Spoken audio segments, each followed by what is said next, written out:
Davay. Yettin. Dedi ki 15-ci əsrdə Azərbaycanda yeni yaranan dövlətlərdən biri də Ağqoyunlu dövləti olacaqdı.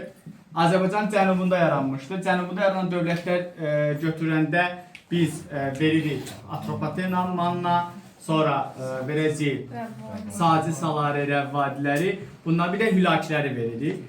Paytaxtı Təbriz olması yenə də buradan Rəvvadidən başlayırıq Eldənizlər, Cəlarilər, Hülakilər, Qaraqoyunlular, bunların hamısı paytaxt Təbriz olan dövlətlərdən verir. Türk mənşəli də onsuz da standart Türk mənşəli dövlətlərinizi bilirsiniz artıq.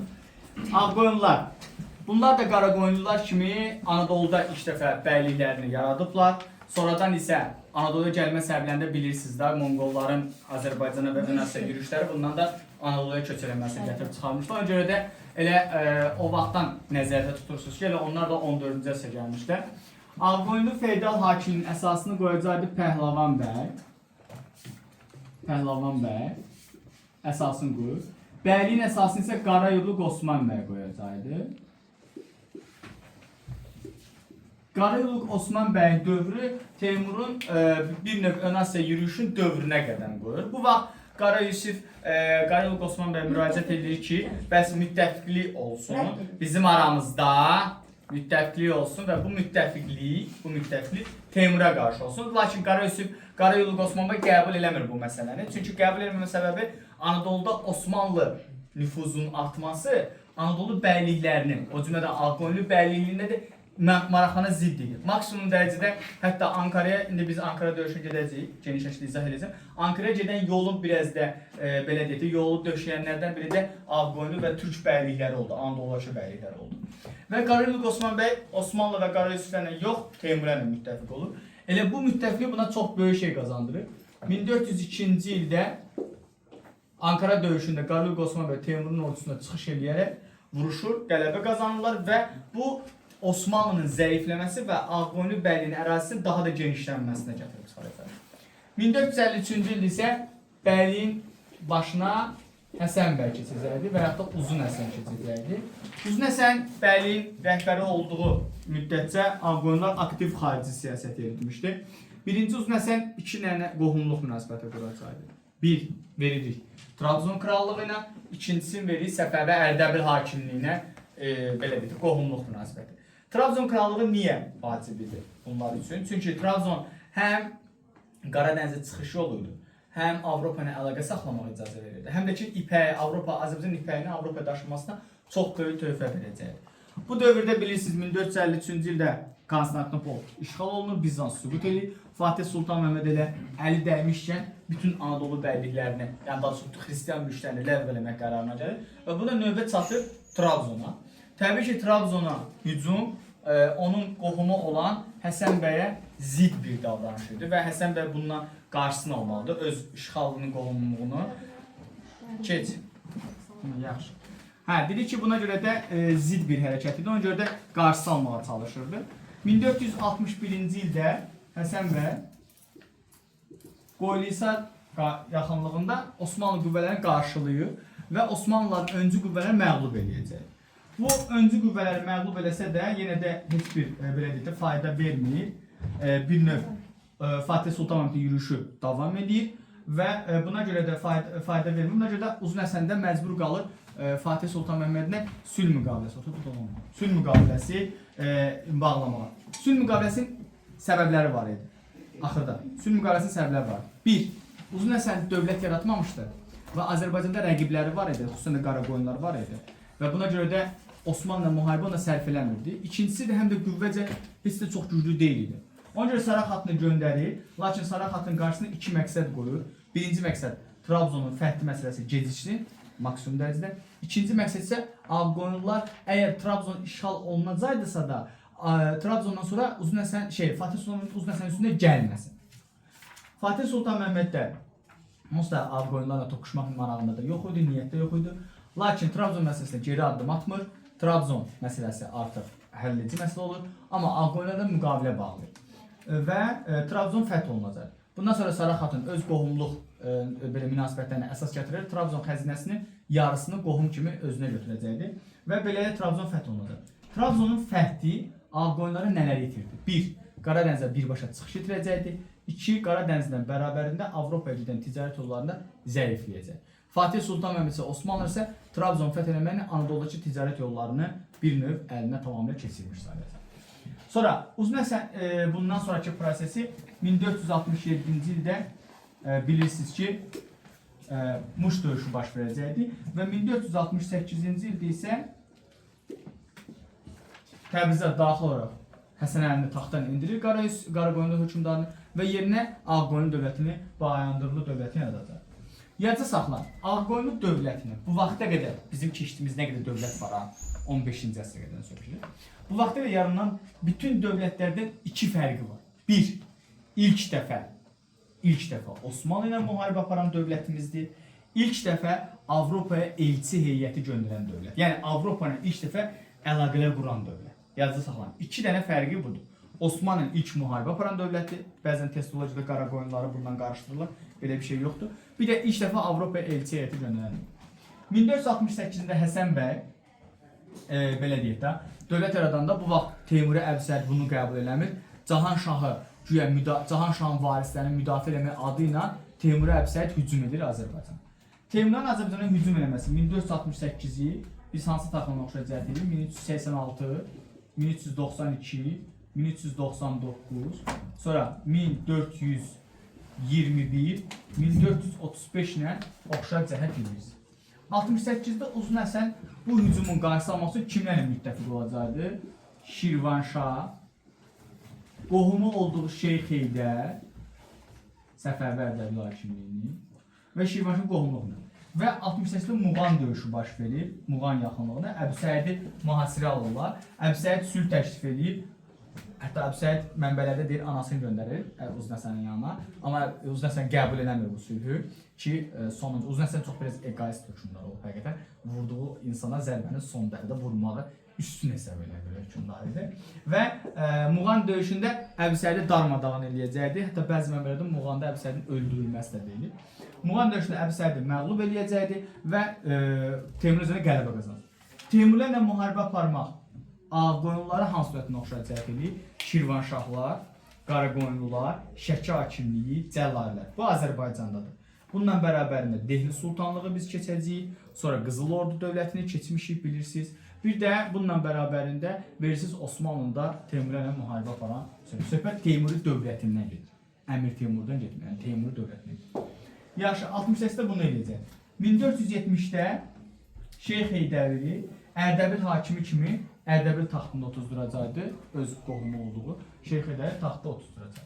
Bundan sonra dövlət yaratdıqdan sonra Osmanlıdan intiqam almağa çalışacaq. Osmanlıdan intiqam almaq üçün, Osmanlıya zərbə vurmaq üçün Avropa dövlətlərinə əlaqələr saxlayacaq. Bu dövlətlər hansılar idi? Bir, Neapol idi, Macaristan idi, Vatikanlıq idi, sonra bununla bərabərində Kipr idi, Rodos idi o dövrdə, sonra Venetsiya idi, İtaliya şəhər dövlətləri, Araq dənizə ən güclü gəmi dövləti, yəni dəniz dövləti hesab olunurdu. Bunlarla əlaqə saxlanılır və bu əlaqənin sonunda 1472-ci ildə Venetsiyanın hərbi ittifaq bağlanacaq. Venetsiya ilə bağlanan hərbi ittifaqa görə Venetsiyalar bunlara toplar və mütəxəssislər göndərəcək, topları istifadə edən şəxslər. Qarşında da bunlar da müharibəyə başlayacaqlar Osmanlıya qarşı. Bu razılaşmaya görə 1472-ci ildə Uzun Həsən müharibə edir. Uzun Həsən müharibəyə başlayır və bu müharibə 1461 müqaviləsinin pozulması. Hətta mən sizə bir dənə bunu da deyim, Fatih Sultan Mehmed bunu eşidir, Qaramana hücum edir Uzun Həsən, Qaramanı dağıdır, yandırır. Fatih Sultan o qədər əsəbləşmişdi ki, bu hücuma.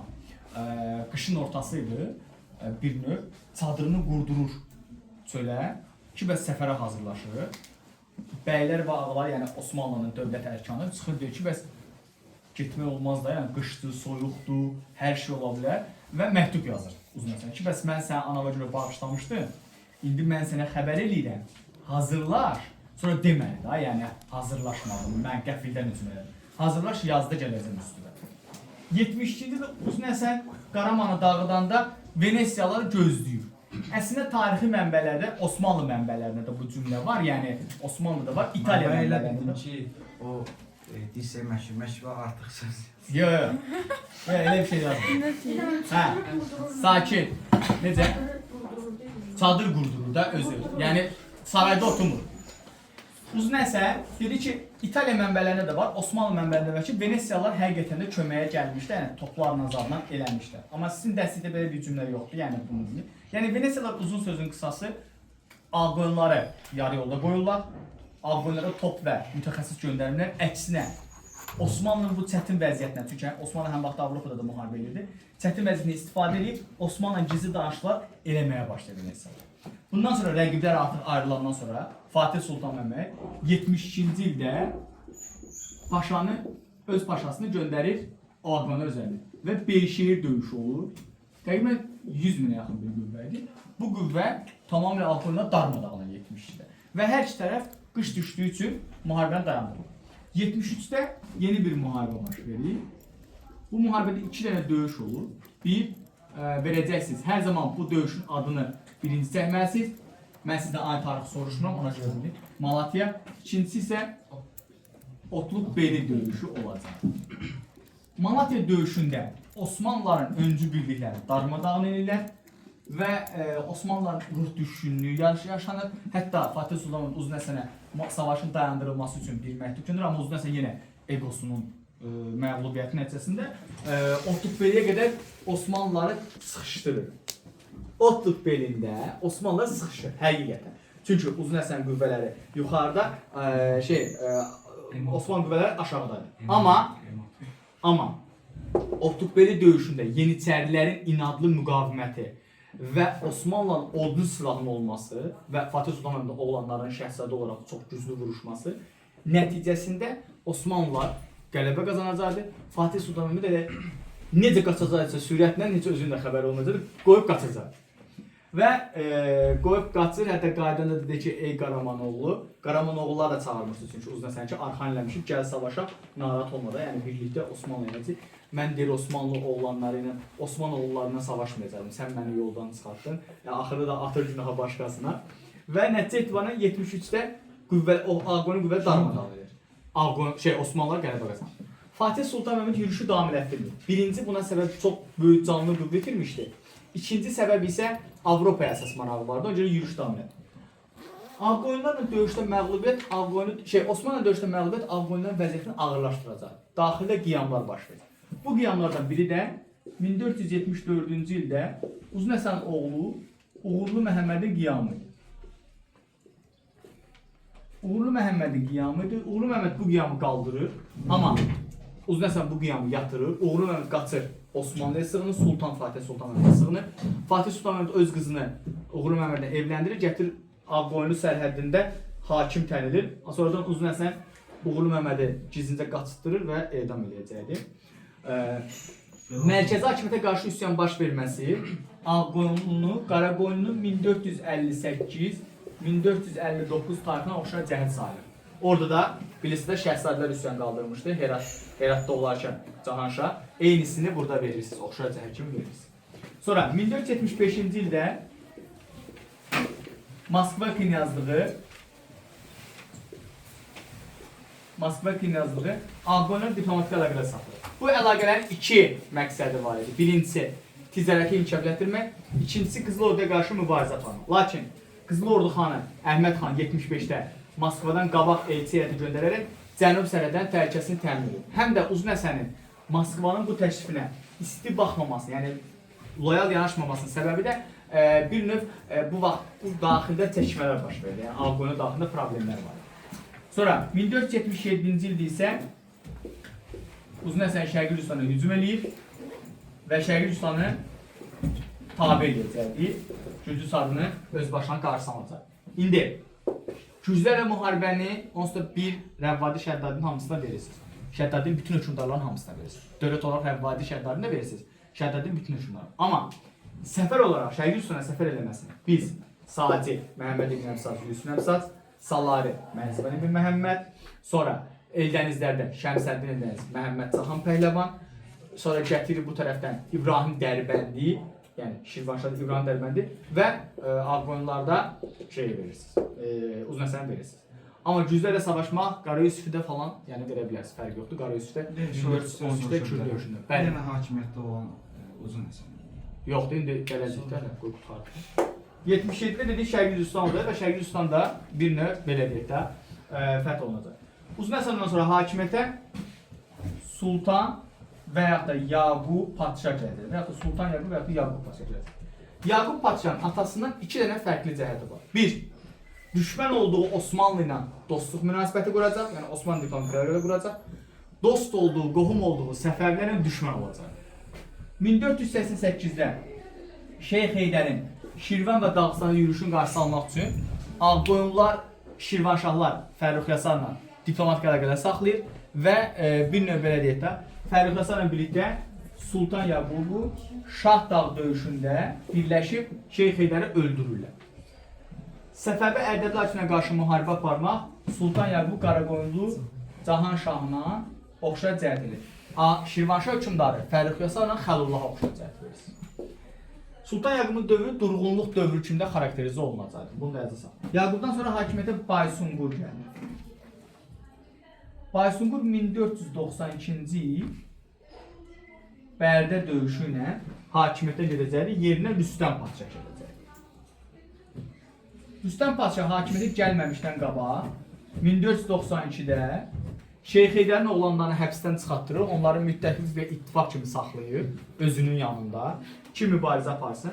Lakin Rüstəm padşah hakimiyyət gələndən sonra Şeyx Sultanın nüfuzunu, yəni Səfəvi Ərdəbilər üçün nüfuzun qalxdığını görərək 1494 Şəməsi döyüşündə onlara qarşı mübarizə aparır və bu mübarizədə qələbə qazanacaq. Həm Sultan Yaqub, həm də Rüstəm padşah ikisi birlikdə Ərdəbilə hücum edərək Səfəvi mülklərini müsadirə edir və darmadağın edəcək. Yəni bu qədər bəsdir. Yəni Səfəvi mülklərini Ərdəbil şəhərində darmadağın müsadirə edəcək. Müsadirə yəni əllərindən almaq. Rüstəm padşahın dövründə dövlət zəifləyəcək. Zəifləmə səbəbi. Rüstəm padşah bir çox tarix mənbələrində deyilir ki, istər Qaraqoyunlu, istər digər Ağqoyunlu hökmdarların dövründə paylanmayan soyurqal paylanır.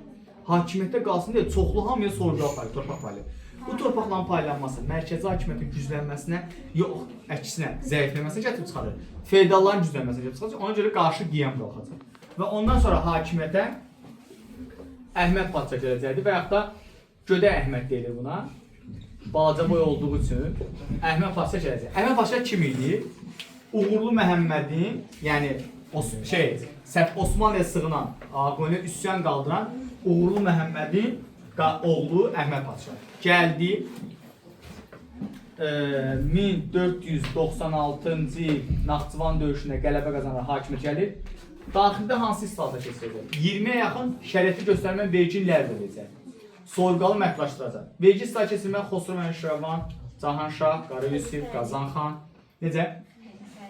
Yəni Əli Xəlifə Əlinin dövrü, bəli, onların hamısını verə bilərsiniz. Şəxsiyyət olaraq iqtisadi canlandırması, Məlik Şah falan da verirsiniz.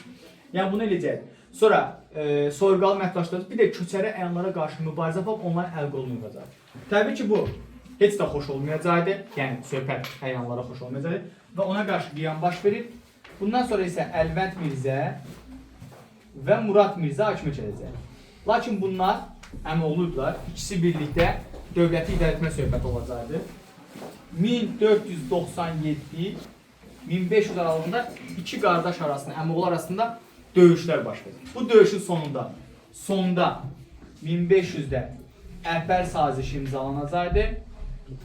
Əlpər sazişinə görə Ağqoyunluları iki hissəyə bölünür. İki hissəyə parçalan dövlətlər Asiya Hun dövləti, Roma, Qaraxani, Səlcuqları verirsiniz. Göytürkləri verirsiniz, birinci Göytürkü. Birinci qol Əlvənd Mirzənin qolu 1501 Səfəvilər tərəfindən, ikinci qol Murad Mirzənin qolu isə 1503 yenə Səfəvi dövləti tərəfindən süquta uğrayacaqdır. Və beləliklə Azərbaycanda Əlvənd Mirzə və Murad Mirzənin başçılıq etdiyi Ağqoyunlu dövləti varlığına son qoyulacaq. Bu da sizin